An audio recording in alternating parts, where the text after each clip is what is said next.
just a moment. And I do believe you're good to go, Mr. Chair. Excuse me here. Okay. It is 12:04 p.m. On Wednesday, March 22nd, and this is the meeting of the IRCA Executive Committee. And I call the meeting to order, and I'd like to confirm attendance. We have no regrets, although we're waiting for member Mackenzie. So I'll just received a notification, Mr. Chair. He's in another meeting. He said he's going to be late. Okay, thank you very much. So just confirm your attendance. We have Vice Chair Sue Desjardins from LaSalle. Here. Thank you. Deputy Mayor Larry Verbicki from Leamington. Present. Councillor Tanya Jobin from Tecumseh. Present. And we'll wait for Karen, or we won't wait for Karen. And please note that Vice Chair Sue Desjardins has a scheduled conflict and will need to leave the meeting at 1:15, and I will use that as my goalpost to try to take care of this this meeting. Thank you. Yeah, I'd like to begin by acknowledging that this land is the traditional territory of the Three Fires Confederacy of First Nations, comprised of the Ojibwe, the Odawa, and the Potawatomi peoples. We value the significant historical and contemporary contributions of local and regional First Nations and all the original peoples of Turtle Island, North America, who have been living and working on the land from time immemorial. And before we get started, if I could make a couple comments. Certainly today is World Water Day, and we did get a watershed report card this morning. We had Tim, our CAO, made comments, as well as I made an introduction. And our Dr. Katie Stamler gave a wonderful presentation, and I would encourage you to get a copy of the full report with the slides, so you get a really good picture. I learned a lot myself to see where we're having real issues and where we're improving. So it was a very, very good presentation. I'm sure Mr. Burney would agree with me, and he made some sobering comments as well, so there were, which were very appropriate. So thank you. And yes, there is the IRCA's Foundation does have their meeting tonight, and at 6 it will become public, and certainly anyone is welcome to attend, and that's at the Windsor Yacht Club. So there it will. So it is a busy day.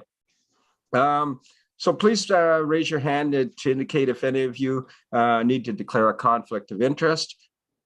Seeing none, we'll proceed with the agenda. I have a motion that the agenda of March 22nd, 2023 meeting of the IRCA Executive Committee be approved. Can I have a mover, please? Deputy Mayor Verbicki moves it and seconded by Sue Desjardins. Any opposed? Seeing none, that's carried. So we will move into the hearings. I need a motion that the Board of Directors sit as the hearing board in respect to applications under Section 28 of the Conservation Authorities Act. Mover. I'll move. Councillor Tanya Jobin, and seconded by Deputy Mayor Verbicki. Any opposed? Seeing none, that's carried. So we're now going to conduct the hearings under Section 28 of the Conservation Authority Act in respect to 4 applications today. Jason Laframose of Norbuild Construction is requesting relief from access, ingress, and egress, policy requirements to construct a covered porch at 507 Lakewood Drive in the town of Amherstburg. Should I just go, just leave it at that and go to those applicants? Oh, I guess I can't, right?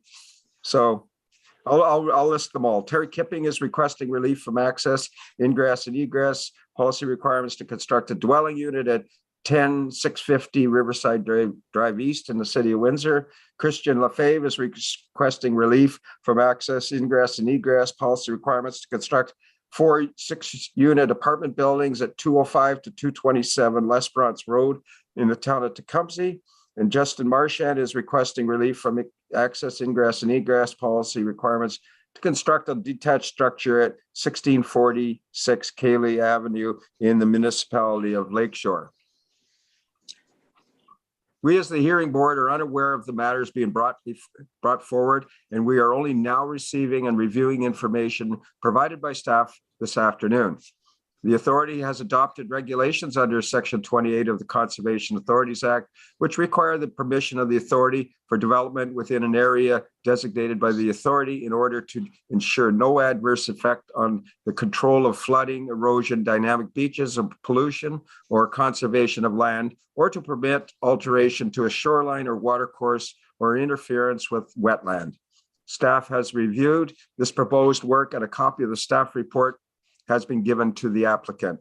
The Conservation Authorities Act, Section 2812, provides that permission required under a regulation made under Clause 1B or 8 shall not be refused or granted subject to conditions unless the person requesting permission has been given the opportunity to require a hearing before the authority, or if the authority so directs before the authority's executive committee. In holding these hearings, the authority board is to determine whether or not a permit is to be issued.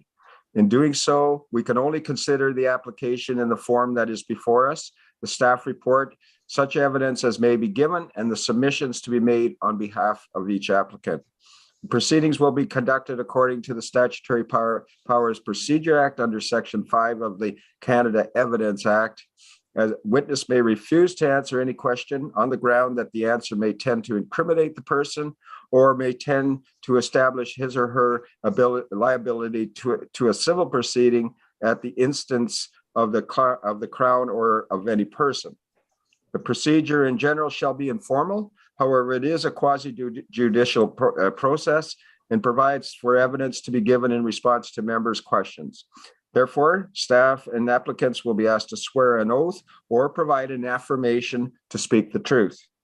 In accordance to Section 28 of the Act, an applicant who has been refused permission or who objects to conditions imposed on a permission may, within 30 days of receiving the reasons, appeal in writing to the minister who may refuse the permission or grant permission with or without conditions.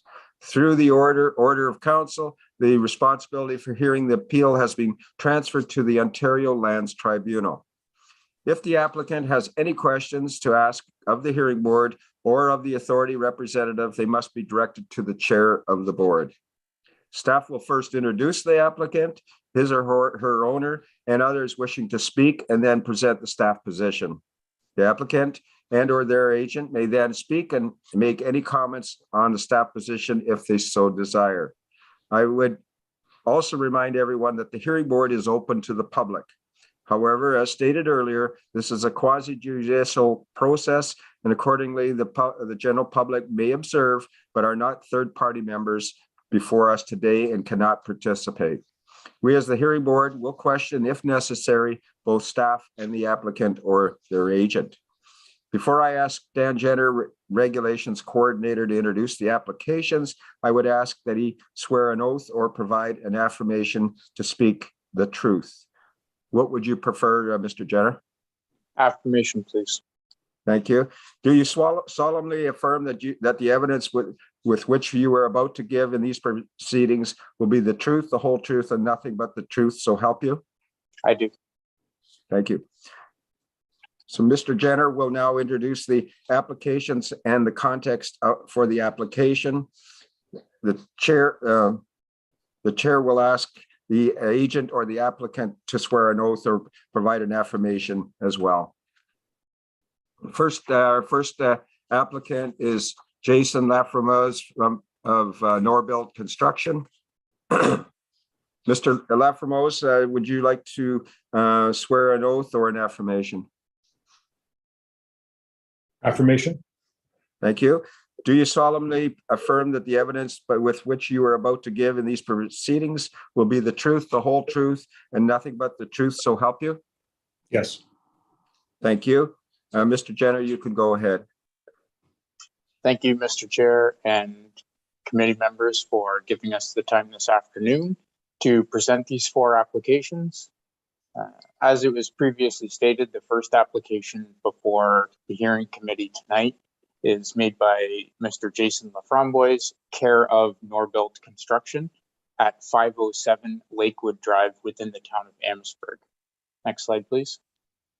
The application that is before the committee, you can see it, the property's location there highlighted on the screen, with the access route being west down Lakewood Boulevard. Next slide, please. So application for permit 58-23 by Jason Laframboise, care of Norbuilt Construction, is for the construction of a covered porch or covered patio.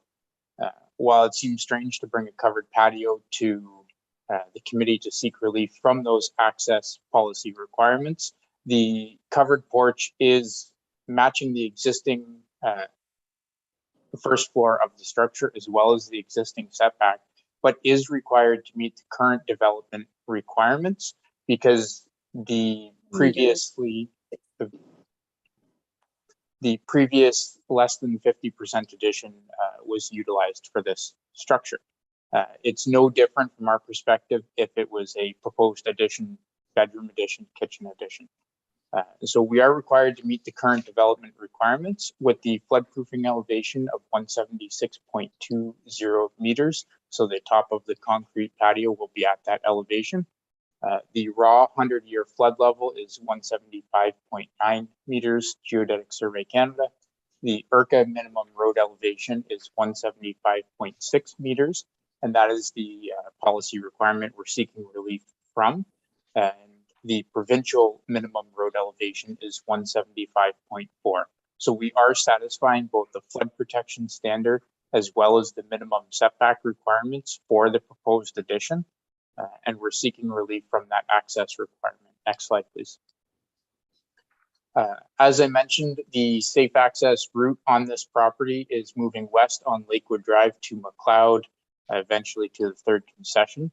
And we do have a low spot of 175.215 meters Geodetic Survey Canada, which is approximately 7 inches below the provincial minimum requirements and 15 inches below the IRCA minimum requirements. It is important to note that this is a singular spot elevation. So that is the lowest point or the deepest portion of water that would be traversed through. So not 15 inches of water for the entire route, just select, low points on the roadway. The red representing the area outside of the provincial minimum, and yellow on the screen there representing the areas outside of the IRCA minimum. The roadway at this location and along the route is fully delineated. The area is largely developed with only a select handful of vacant properties on the north side of the road. This property itself is developed with an existing single-family dwelling on it. Emergency first responders at the town of Amherstburg are very aware of the flood-prone nature of this section of the town. They have updated their emergency response plans to reflect this. And as stated, we are meeting all of the other regulatory requirements. So with that, we are recommending that the application from Jason Laframboise, care of Norbuilt Construction, to request relief from the access, ingress, and egress policy requirements to construct a covered porch at 507 Lakewood Drive in Amherstburg be approved. Thank you. Thank you, Mr. Jenner. And you've just seen the motion and with the recommendation to have this application approved. Can I have a mover for that, Adam, for that decision? Move to support. Yeah, Councillor Jobin and Councillor Sue Support. Desjardins. Second, anyone opposed? And that carries. Thank you, Mr. Laframboise. Next up is Terry Kipping. Is Terry Kipping available? I believe he is present if he needs to speak. Okay. I just can't see him on the screen. Okay, welcome, Mr. Kipping. I'll ask you to either swear an oath from the Bible or an affirmation. Which would you prefer? Affirmation. Thank you. Do you solemnly affirm that the evidence which you are about to give in these proceedings will be the truth, the whole truth, and nothing but the truth, so help you? Yes. Thank you. Mr. Jenner, you can start your presentation. Thank you, Mr. Chair. The second application before the hearing committee tonight is made by Mr. Terry Kipping at 10650 Riverside Drive in the city of Windsor. The property, my apologies, application for permit number 357-22 is for the construction of a dwelling, a pool, and some placement grading of fill, as well as a dock. The purpose of this hearing this afternoon is to request relief from the access, ingress, and egress policy requirements. We are within the city of Windsor on Lake St. Clair, where the IRCA floodproofing elevation is 176.7 meters Geodetic Survey Canada, including the board-approved freeboard. The raw 100-year flood level is 176.4 meters Geodetic Survey Canada. The IRCA minimum road elevation, 176.1 meters, and the provincial minimum road elevation, 175.9 meters. Next slide, please. As you can see, Riverside Drive does have a couple of portions that are below the IRCA and provincial minimum requirements, being the red section, as well as a couple areas that are only below the IRCA requirements. It is approximately 4 inches below the provincial minimum and 12 inches below the IRCA requirements at those isolated spots. The roadway at this location is fully delineated. We have the Ganacho Trail, which is actually raised quite a distance above the road at this location. The area is fully developed. Emergency first responders are aware of the flood-prone nature of Riverside Drive. We do have updated emergency response plans reflecting that, as well as some road reconstruction works that have occurred over the past number of years to try and alleviate these concerns. And we are satisfying all other regulatory requirements, such as the floodproofing or lowest opening into the building and the minimum setback requirement from the hazard. So because we are satisfying the regulatory standards, we are seeking relief from the ingress and egress policy requirements, and we are recommending approval. That the application from Terry Kipping to request relief from the access, ingress, and egress policy requirements to construct a dwelling at 10650 Riverside Drive in the city of Windsor be approved. Thank you. Thank you, Mr. Jenner. Any questions from any of the committee members to the applicant or to administration? I have just one quick one, Mr. Jenner. Could you go back to that first map of your presentation? I just want to get a better understanding of the, you have some lines there, blue and pink, and I just wanted to get a better handle so I understand the mapping a little better. Absolutely, that one there. So No, on not this- that one. It would be the second one, I guess, then. The Where it area. shows there, that one, yes. So the blue delineation, what do those lines represent? So the blue would be the approximate property lines for this property. Okay. The pink is all of the property lines in the area. They are just approximate. So Mr. Kipping has provided us with a legal plan of survey that kind of corrects those lines, if you will, a little bit. They're just laid over top of the aerial photos to give staff an idea of kind of where those property boundaries are. Okay. And you indicated they would put a dock, and I see there's a dock next door. So is there any issues going into, I assume that in this case, it's Windsor's right of way to build that dock. Is there any restrictions regarding that?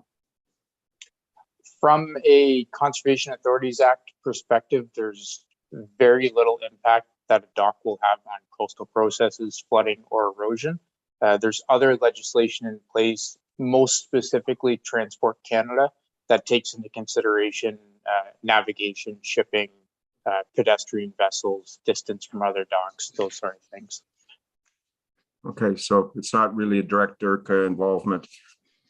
Thank you very much for the information. So we have a motion as you saw, to approve this application. Do I have a mover for that? Deputy Mayor Verbeke moves it, seconded by Councillor Tanya Jobin. Anyone against? Seeing none, that is carried. Thank you very much, Mr. Kipping. The third application is Christian Lefave, and I'm assuming he is on the call. Yes, he is, Mr. Chair. Thank you very much. Mr. Lefave, would you like to give a swear an oath from the Bible or an affirmation? Affirmation, please. Thank you. Do you solemnly affirm that the evidence which you are about to give in these proceedings will be the truth, the whole truth, and nothing but the truth, so help you? I do. Thank you very much. Mr. Jenner, you can make the presentation. Thank you, Mr. Chair. The third application before the hearing committee tonight is made by Christian Lefave of Verado Developments, and it is for a property at 205 to 227 L'Esperance Road in the town of Tecumseh. That address will be updated. It's 3 properties that have since been merged into one through the Planning Act process. So you can see it highlighted there in blue, and those existing residences will be removed. Application 49922 is for the construction of 4 6-unit apartment buildings as a single development proposal. And we are requesting relief specifically from the access, ingress, and egress policy requirements. Next slide, please. So the minimum opening for all buildings and dwelling units in this development is 176.7 meters, and that will be satisfied. The raw 100-year flood level, again related to safe access in the minimum openings, is 176.40 meters GSE. The IRCA minimum road elevation, 176.1 meters, allowing for 1 foot of water over the roadway, and the provincial minimum road elevation of 175.9 meters, allowing for a half a meter of water over the roadway. Next slide, please. We do have a low-lying road here, L'Esperance Road, and the access route is directly south on L'Esperance with a low spot of 175.6 meters, and that would result in approximately 12 inches of water beyond the IRCA or provincial minimum road elevations. This particular roadway is fully delineated. There's no ditches on either side to pose additional hazards, and the area is fully developed. The town of Tecumseh emergency first responders are very aware of the low-lying nature of this roadway and this area. They've undertaken extensive updates to their emergency response plans, as well as purchased equipment to reflect the various depths of water within the municipality, this property included. They've also continuously upgraded other municipal infrastructure to address some of these inland flooding concerns. And we are satisfying all regulatory requirements and just seeking relief from the access, ingress, and egress policy requirements. So we are recommending approval, and that the application from Christian Lefave to request relief from the access, ingress, and egress policy requirements to construct 4 6-unit apartment buildings at 205-227 L'Esperance Road in the town of Tecumseh be approved. Thank you. Thank you, Mr. Jenner. Any questions of administration or the applicant? Seeing none, we've just had the motion presented that we approve the application at 205 to 227 L'Esperance Road in the town of Tecumseh. Would someone move that, please? I'll make the motion. Make the motion. Thank you, Councillor Desjardins, and seconded by Councillor Tanya Jobin. Anybody opposed? Seeing none, that is carried. Thank you very much, Mr. Lefave. Thank you. Have a good day. Thank you. Yeah. The fourth applicant is Justin Marchand, and I'll make the assumption that he is on there. Yes, he is, So, Mr. Chair. Thank you. Mr. Marchand, would you like to make a swear an oath on the Bible or an affirmation? Affirmation, please. Thank you. Do you solemnly affirm that the evidence with which you are about to give in these proceedings will be the truth, the whole truth, and nothing but the truth, so help you? I do. Thank you very much. Mr. Jenner, you can proceed with your presentation. Thank you, Mr. Chair. The fourth application before the hearing board tonight by Justin Marchand, 1646 Kale Ave in the municipality of Lakeshore. Next slide, please. Application 134-23 made by Justin Marchand on 1646 Kale Ave is for the construction of a detached structure, and we are seeking relief from the access, ingress, and egress policy requirements. Next slide, please. Next slide, please.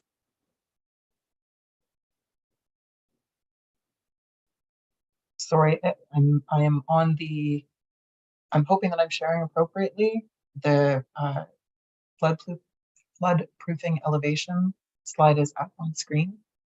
Oh, my apologies, took a second there. We are located on Lake St. Clair, just outside of the town of Bell River, where the IRCA floodproofing elevation is 176.6 meters Geodetic Survey Canada.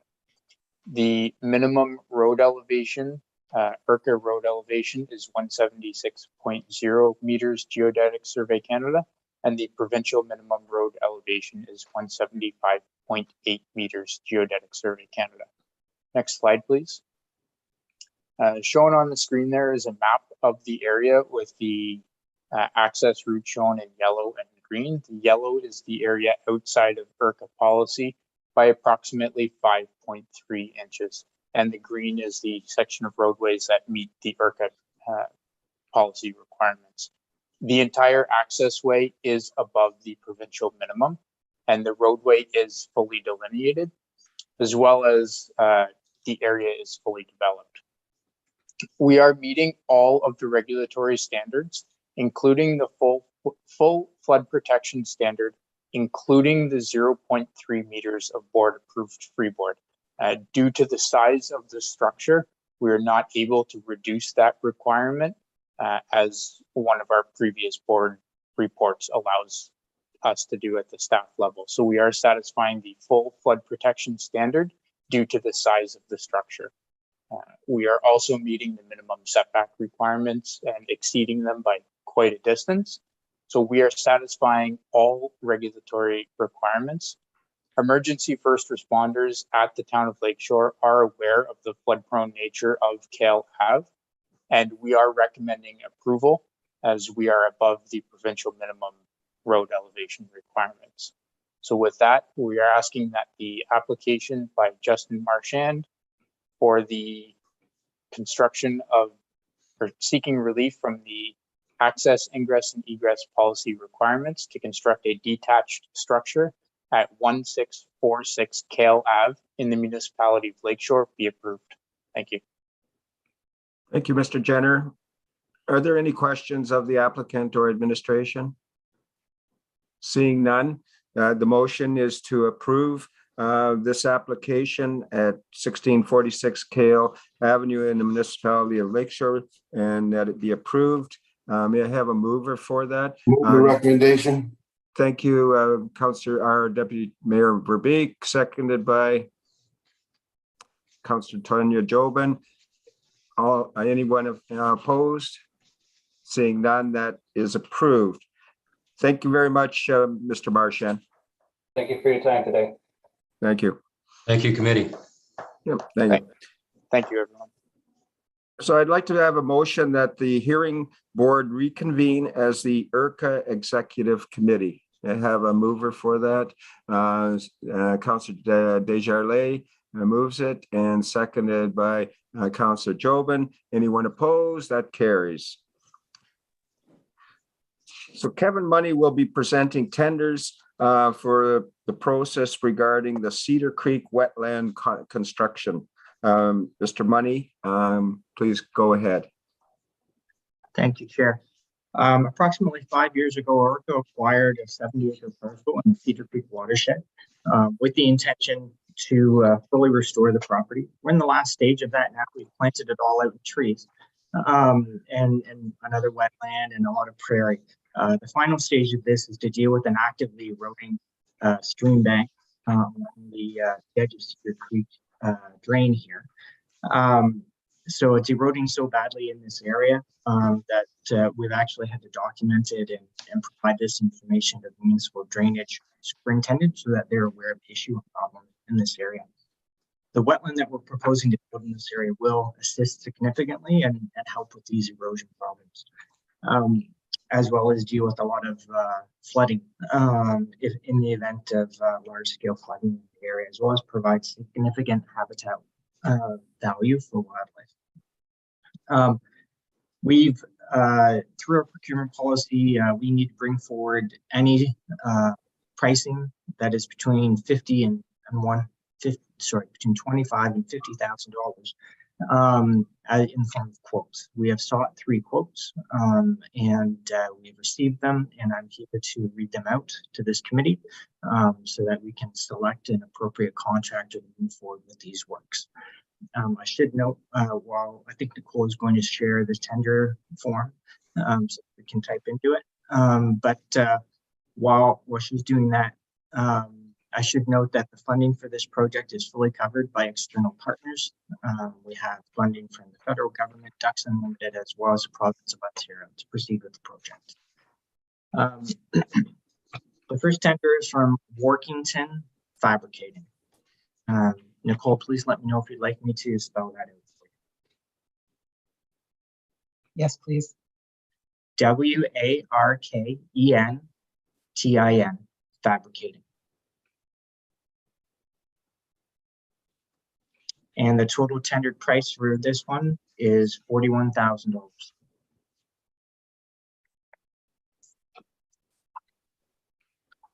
The second tender was received by Duck Excavating. I will spell that out because it is an odd spelling. It's DUYCK Excavating. And the tendered price is $38,348.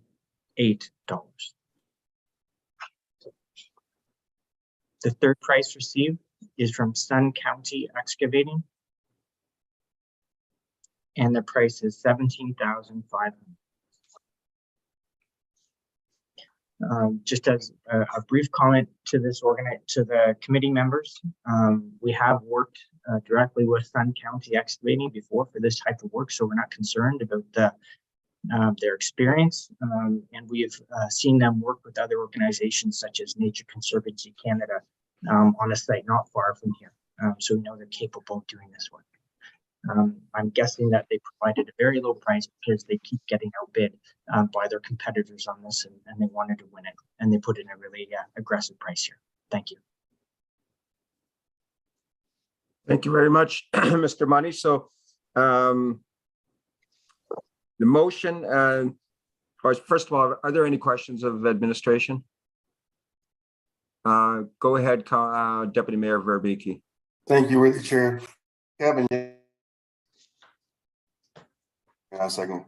Kevin, thank you, worthy chair. When you start seeing numbers like that, when the tender came in, they all know what they have to do. It's all going to be apples and apples, not. Yeah, through you, Chair. All 3 contractors were brought to the site, show them all the drawings, and provided a very detailed explanation of what's required. Great, thank you. Any further questions? Councillor Jobin? I was just going to reiterate the same concern, but Kevin has made it clear that we have knowledge of their good work ethic and experience. So it's just when you do see a significant difference in their bid, it does raise a red flag. But in both Deputy Mayor Verbeek asking the question and you confirming, then I do support the tender bid for the Sun County at the $17,000. Thank you very much. And just for my knowledge, on a tendering process, if there's no concerns and we would automatically go to the lowest bidder. That's correct, Mr. Chair. Thank you very much. So the motion is that the tender for Cedar Creek wetland construction be awarded to Sun County Excavating, subject to favorable review by administration. May I have a mover for that, please? Deputy Mayor Verbeke moves it, seconded by Councillor Joban. Anyone opposed? And that's carried. Thank you.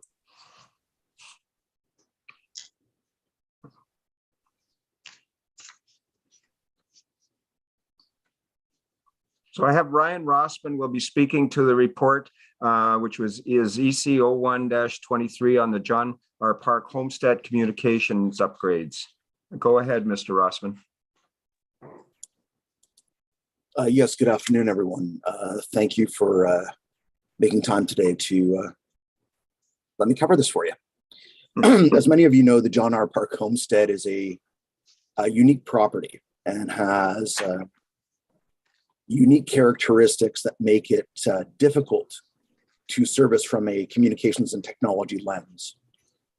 In an effort to ameliorate our quality of service out there and to provide better service both to our on-site staff and to our customers and attendees, we're looking to move forward with the construction of a new communications tower that would better enable capture of cellular signal, so people would be able to use their cell phones locally in building or outside using cell boosters, as well as better connect them to data services for network accesses such as email, point of sale, and future phone communications. We went out to quotation for several vendors, and we've come back with two options. One option is the construction of a new tower, along with the appropriate trenching, laying of cable, and internal cabling for the Homestead's new education and tourist center. It comes in as option number one at $39,500. This would include all material and work. There is a second option, which is a off-the-shelf, I hate to use the term, but hacked together interim option that would be available to us.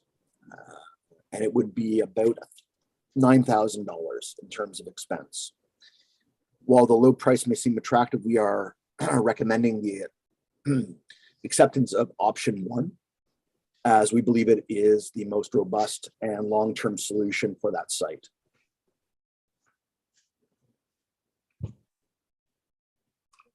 Thank you, Mr. Rossman.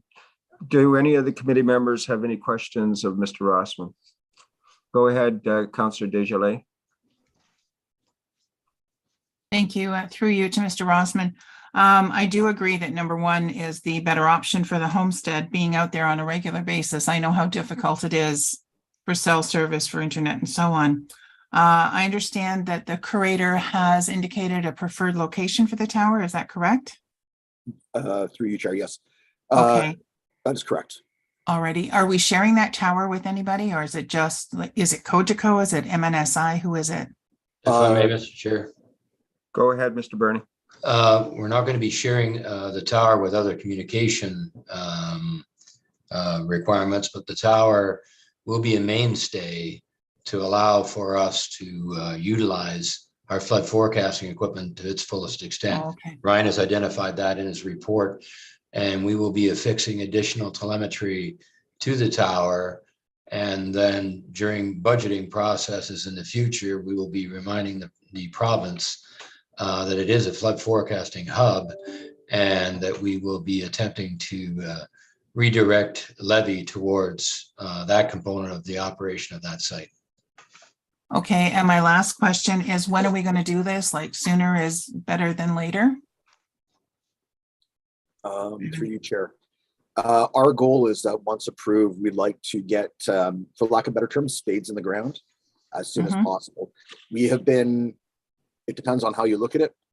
We have been blessed with good weather this year when it comes to the turf freezing. which means that because it has been relatively favorably warmer, we should be able to begin the process in short order. Okay, good. Thank you very much. With that information, I would be comfortable moving that motion forward for option number 1. Thank you. Any further questions?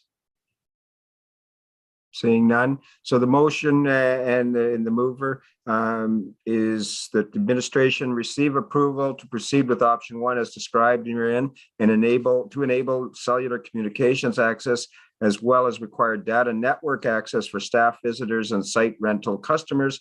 And further, that the estimated project cost of $39,500 be funded with previously received donated funds of $17,500 and JRPH maintenance reserve fund of $22,000. And it's been moved by Councillor Desjardins, seconded by Deputy Mayor Verbeke. Any opposed? Seeing none, that carried. Thank you. Committee. Thank you. Thank you.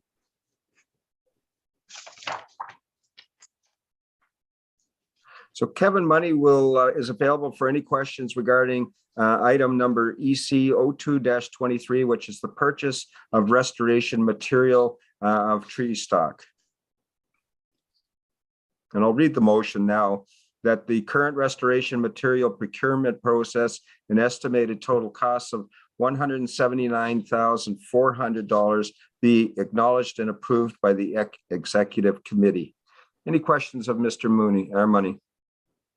Go ahead, Councillor Deputy Mayor Verbeke. Thank you, Chair. I guess, Kevin, through you, what is this probably a standard or what? Well, with the pandemic and all that, like, what have other years been like? Through you, Chair, in terms of the costs associated with trees and volume of trees that we're putting through this year, this report is probably about $1,000 different than the report that this committee received a year ago. Okay, thanks. And of that 179,000, how much do you expect to get back in sales? A lot of this money actually is through the over-the-counter that we do. So most of the large stock is through that program. So all the large stock trees, which are the higher value trees. Many of the seedlings, we have approximately 50,000 trees that we're going to put in the ground ourselves through restoration programs. Again, we receive a number of grants every year associated with that offsets that significantly. All the details of that would be provided in our annual budget at the next month. Okay, thank you. Yeah. If there's no questions worthy, Chair, I'll move the recommendation. Okay. Any further questions? Seeing none, may I have a seconder? Councillor McKenzie seconds it. Anyone opposed? And that carries. Thank you very much again, Mr. Money. And you're up again. And so again, if there's any questions, this is regarding the Casso Trail feasibility and preliminary engineering study. And the motion is that Tim Burney, the CEO of Essex Region Conservation Authority, be authorized to enter into and execute a funding agreement with the Active Transportation Fund. And further, that the board approve Landmark Engineering as a sole source contractor to develop the feasibility and preliminary engineering study to build a new recreational trail on the Casso property. Any questions of Mr. Money from members? Seeing none, may I have a mover of the motion, please? Councillor McKenzie moves it. Councillor Jobin seconds it. Anyone opposed? And that carries. Thank you very much. There's nothing for the committee of the whole. New business, is there any new business members wish to raise? Deputy Mayor Verbeke? Yeah, this is going to go out probably to Nicole, or thank you, Chair, Nicole or Tim. Some of my attention, and I've seen it several times, is that I know this is the executive, but the whole board of the Conservation Authority, it definitely needs a new picture up there. I mean, John Jacobs is still up there, and some of the members that didn't get reelected or not reappointed. So since John's passing, we've already had 2 different members sit on IRCA. So I just want to know if you can put a plug out there maybe for the next meeting that where you're your fancy clothes and we could take a new picture. Thanks. Through you, Mr. Chair, we'd be happy to follow up with that. We've had some discussions on that. It's just been a real bear of late, lining things up after we got past the AGM, but we are aware, and thank you, Larry. We will pursue that and send out appropriate notifications for people to wear their best bib and tucker at the first opportunity we have and get a group photo. Thank you very much. Any other new business? I'd like to just say a few words here for other business, but the University of Windsor has just recently recognized some of their alumni, and I'd like to, and I'm sure you will, congratulate Danielle Brute Stubbing. She was presented with the Alumni Ambassador Award, which recognizes mid-career alumni who have reached significant achievements in their professional life, in the community, or through volunteer work. So congratulations, Danielle. I see you're on, so congratulations and well-deserved. And Mr. Burney, would you like to say a few words? Thank you, Mr. Chair. I had the distinct privilege of being invited by Danielle to attend with her family. I found it very rewarding.